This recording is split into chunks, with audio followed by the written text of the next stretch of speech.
Summoned to the White House, Senators Warren and Markey hear what we fear about North Korea.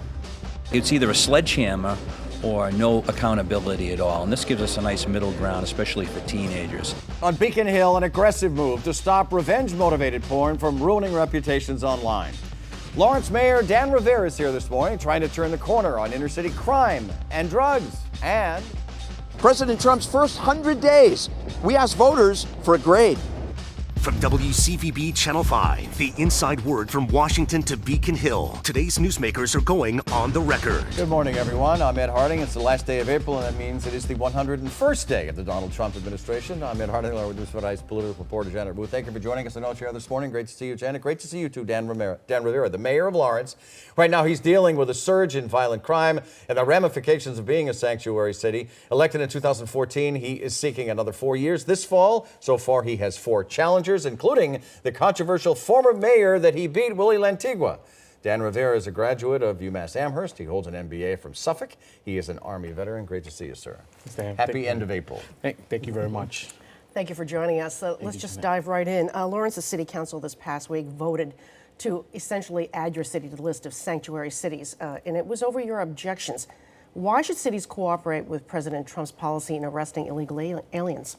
So first of all, I think this happened last summer. Just the votes took place, and we kind of got to the place where the Trust Act is really the law of Lawrence. And that says that if you're not doing anything of a criminal nature at a certain level, traffic stops, things like that aren't really criminal in nature, they're misdemeanors, your information doesn't go to ICE. Something that doesn't get you fingerprinted. Exactly, because if you get fingerprinted and you get booked, it goes into the database, and ICE has total view into it.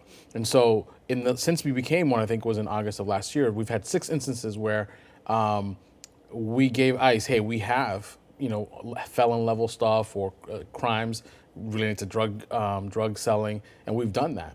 But what happened in that interim is that people now see Lawrence as a sanctuary city, even though it's not a pure sanctuary city in the pure sense of the word. Why do you not like the idea that Lawrence is seen as a sanctuary city? For my problem is that, look, we're always doing what we're doing now. We never put people in jail for a traffic stop because they didn't have papers. Our police department is entirely too busy, and it's not really their role. You don't have the jurisdiction to hold somebody, to arrest somebody for something that you have no jurisdiction to enforce. So a local police officer, doesn't matter what city or town, or if you're a sheriff and you want to do it, it doesn't matter any of those things because you don't have the jurisdiction to enforce federal law. So we don't do it. And so I think it was a group of people. So therefore, why did you object to the city council's vote? It just put us on the map. And I think that it put a negative mark on what we were doing. I know a lot of people say, well, it lets people know that you can be safe here. People already knew that because they had brothers and sisters who had been stopped by the police and didn't have papers and weren't taken away. So you're basically saying this way you could have remained under the radar as far as the Trump administration or Washington was concerned, and your money from the federal government might not be jeopardized? Exactly. Is that what you're saying? And think about it this way. A sanctuary city should be sanctuary.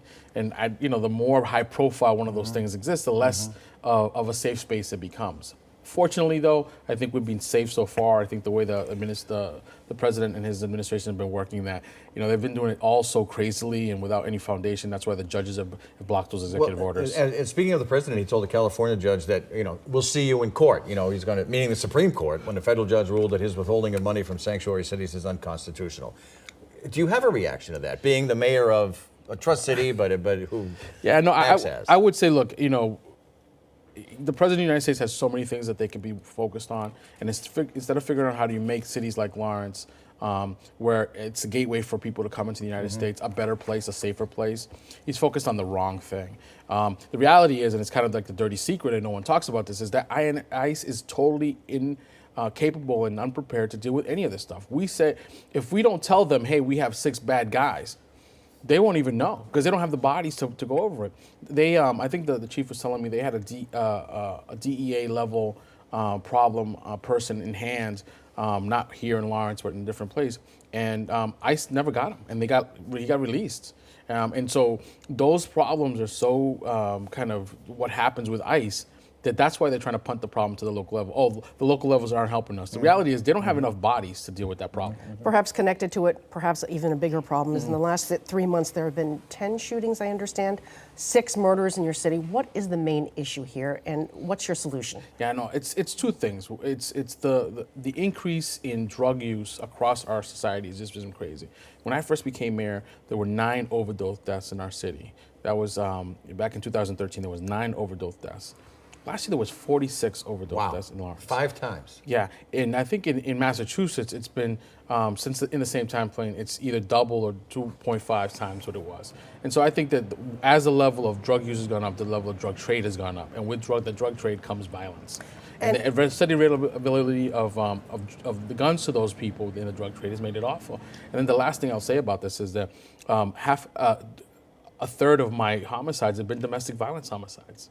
One where a woman got strangled in her bed, and another one, the most recent one, where an ex-girlfriend got shot on the street. And so part of it is the drug thing. We would only have 4 homicides if it wasn't, but let's not forget the other scourge of society that we have, which is domestic violence. You may not be there yet, but could you see yourself ever asking Governor Charlie Baker to bring in the National Guard to help you?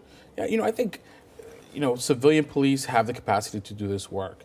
What I'd like to see, if we want to get federal and state intervention in this, is I need them to create more beds for people who have these drug problems. I was reading recently that maybe the heroin problem is so hard to deal with because recovery is so hard. You're going to have to make people go to recovery. You arrest somebody using drugs, force them into a 6-month program against their will. That's where we're at with this thing. This is worse than crack was. This is worse than the cocaine. All those things. This is worse because the fentanyl and heroin is so nasty. So that's the type of help. If I want the National Guard for treatment, all right, that's what I want. That's one path. But that also leads us to your colleague, your political colleague north of the border, the governor of New Hampshire, Governor Sununu, Governor Chris Sununu. Not long ago, he alleged that all the drugs in New Hampshire come from Lawrence.